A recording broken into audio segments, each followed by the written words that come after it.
Hey, what's going on, guys? It's Turin here with another Warhammer Total War online commentary. In this particular battle, I'll be playing the Vampire Counts, and I'm going to be facing off against the Empire, so definitely a fun matchup, and it will be led by Vlad von Karstein.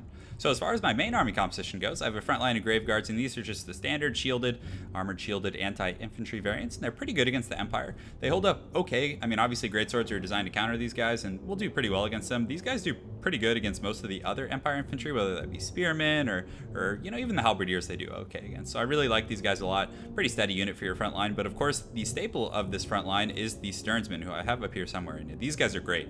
Armored shielded, anti-infantry, they do have regeneration and charge defense against all, so absolutely excellent unit, and they definitely usually sustain for most of the battle and do pretty well for themselves. In my secondary line, I have the Graveguard with great weapons. These guys are designed to take out the heavily armored troops like, for example, greatswords, and that's typically where you're going to want them, especially with the support of the Corpse Cart with the Unholy Lodestone, which provides some decent offensive stats. It definitely, can make them hang with greatswords, to say the least. So definitely like this a lot to supplement this front line of Graveguard here.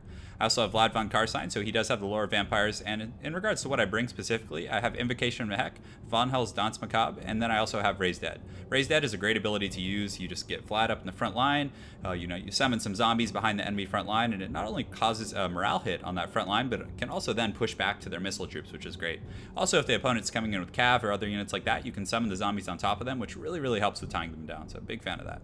So you guys see the Corpse Cart with the Unholy Lodestone, definitely a good unit, but it is very slow. It does have 23 speed, so if you're pacing your army with, trying to keep everyone together, it can definitely make getting to the opponent's forces take a little bit longer. And I actually didn't bring any Cav, no Blood Knights, nothing like that. And what I like to do as a variant to that is bring Skeleton Spearmen. So these guys are anti-large, they're shielded, and charge defense against large foes. So what I do is I just kind of keep them in the wings here. So one here, and one here. So if he tries to circumvent my main line, I'll just have these guys waiting for the Cav. But again, if he charges into my front line, hopefully the Sternsmen and these guys will be sturdy enough to deal with that. So then I have some Cryptors here. Again, these are just a supplement to the Graveguard with great weapons. They have, armor piercing, they hit like trucks, and they also poison, which is pretty nice. Then I have a little heroic goon squad over here. I have a White King, and a Banshee.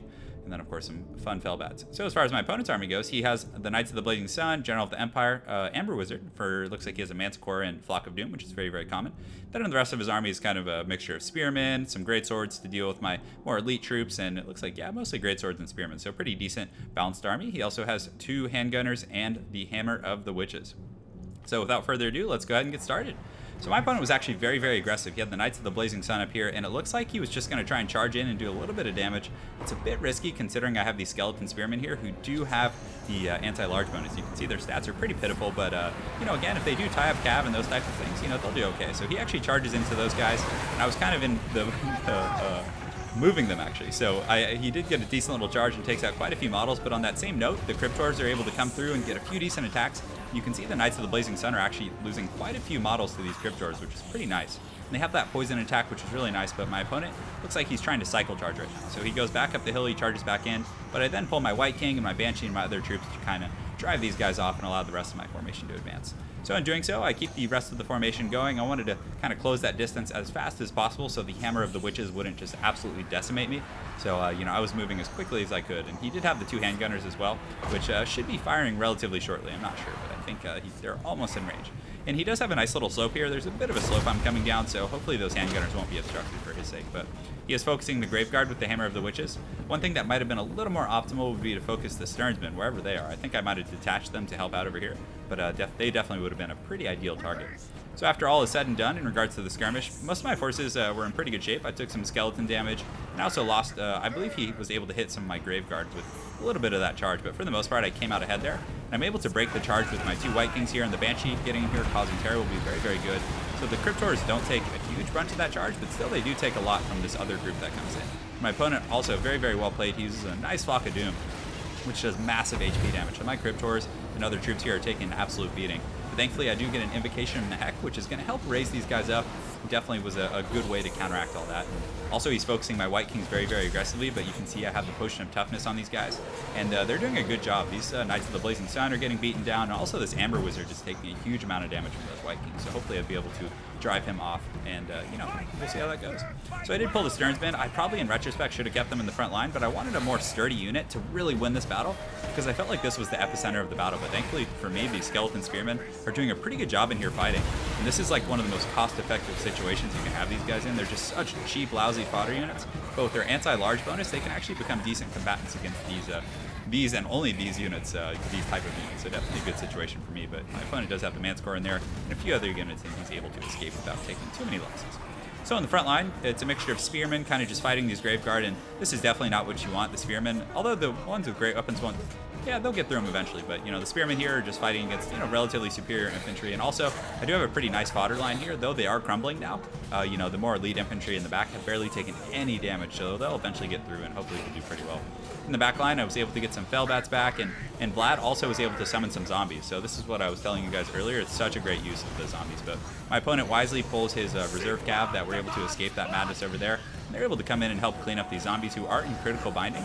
So they will more than likely be crumbling here soon, which is definitely very, very, you know, unfortunate for me, because if these handgunners are able to get back online, it's going to be tough, because they're one of the greatest tools my opponent has against this massive hordes of Graveguard. In the front line here, definitely a tough situation for my opponent. These greatswords are, you know, they're holding up and they're steady, but fighting against Graveguard with great weapons with the augmentation of the Corpse Guard is going to be pretty good. So let's go ahead and take a look at the stats here. So these are, let's find the Graveguard with great weapons. So their melee attack is 30 with melee defense of 32 right now. So it looks like it's around the same as the greatswords, which is pretty good. And, you know, this guy in here, I think he actually has some combat stats of his own, but yeah, nothing special. So 18 melee attack. It's not like the what is that called? The Mortis engine, which actually hits pretty darn hard. This guy definitely just has his little whip and those haggard zombies in the front line. I think he's actually fighting back. Does he have a little cleaver? Yeah, looks like he does. So good time for everyone, guys.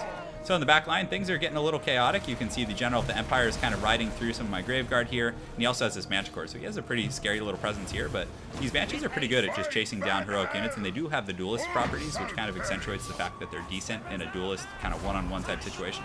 So you can see this Feral Manticore is taking a little bit of a beating, and I believe Vlad did summon another group of zombies. I can't recall, but my opponent's doing a pretty good job just running down the zombies with the Knights of the Blazing Sun, which aesthetically is very fun to see. It's definitely very Crusader-centric. So he's getting in there doing some work, and also his handgunners they're coming back from the route, but unfortunately I was able to stick a White King on these guys, and he's getting in there and doing some good work, and it was a nice little splash damage considering he just has this tiny little sword. But he's doing his thing, keeping these guys offline, and you know, if this group was firing, that's still 41, 42 relatively healthy models. You know, if they were able to fire into the crowd here and you know, do some good damage to these Graveguards in the back line, my opponent probably would have had a slightly better chance of stabilizing. But you can see he gets this group online here, he's able to shoot, but they are shaken. And a lot of his troops here, like these spearmen and other guys, are starting to kind of get close to breaking. So then my forces should be able to push through and hopefully do pretty well. But I was more focused on the General of the Empire here, who is definitely a menace. And I'm not sure if he had used a potion, but I think at that point most of my opponent's forces had crumbled, because you can see his front line was pretty beat up. He had some troops left, but for the most part, I think it was kind of a mass rout, because this huge force over here that was fighting the Knights of the Blazing Sun was finally able to get back into the battle. And you can see, I think that was the catalyst for my opponent either leaving or mass routing. So let's go ahead and take a look at the breakdown, guys. So Vlad was in great health, and you can see the White Kings and the Banshees did really, really well for me. The Skeleton Spearmen, look at how many kills they racked up. Now, I don't care if those are against Spearmen or anything. For how cheap those guys are, you're getting pretty good bang for your buck, and if I'm not mistaken, a lot of those kills were against the Knights of the Blazing Sun initially, so that's pretty good. The Graveguard did okay, a very steady unit, but more so the Graveguard with great weapons with the augmentation of the Corpse Guard with the Unholy Lodestone did really, really well for me. My Cryptors got punished, man. I wish I had looked back and seen that, but I think that Flock of Doom by my opponent was really, really well timed, and he was able to decimate a lot of my troops over there and do a pretty darn good job. So very, very well played there. And of course, the Sternsman can't complain about that. So my opponent racked up quite a few kills on his Knights of the Blazing Sun. I really like these units, but personally, I think if you're going to use the Knights of the Blazing Sun, you should synergize them with the Kindle Flame.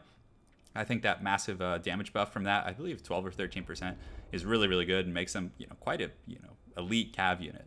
So I guess especially against the vampire counts, who some units do have vulnerabilities to fires as well. So pretty good.